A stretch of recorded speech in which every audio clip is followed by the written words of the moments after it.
Have you ever walked past an old antique shop and felt a strange pull from one of the items in the window? It all started with a doll found in the dusty corner of a forgotten attic.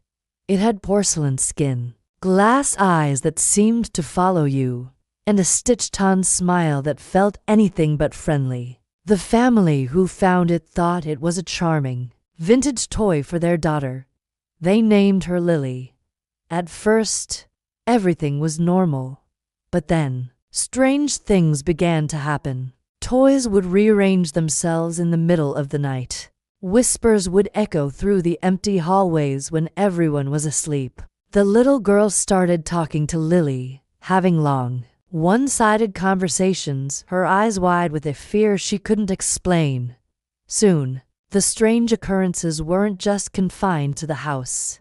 The chaos spilled out into Oakhaven itself. Street lights would flicker and die whenever the family drove past. Shopkeepers reported items flying off shelves, doors slamming shut on their own, and the faint sound of a child's giggle when no one was there. The town, once a peaceful haven, was gripped by a quiet, creeping terror. People started whispering about the new doll in town, the one with the cold glass eyes. The family grew desperate. They tried locking the doll away, but it would always reappear, sitting right in the middle of the living room, its stitched smile looking even more sinister. They tried getting rid of it, but it would mysteriously find its way back home, sometimes left right on their doorstep. It became clear that Lily wasn't just a doll.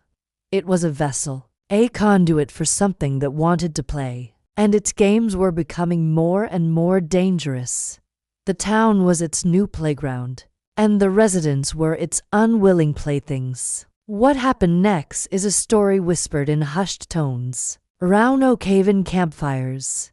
They say the town's oldest resident, a woman who knew the local legends, recognized the doll. She knew it had to be returned to its original resting place, a place buried deep in the town's history, to break the curse. Under the pale light of a full moon, a small group carried the doll to an ancient, gnarled oak tree at the edge of the woods and buried it, sealing the spot with stones and a prayer. Since that night, the strange happenings in Oakhaven have stopped, but everyone who lived through it will tell you, never, ever underestimate the stories that old toys carry with them.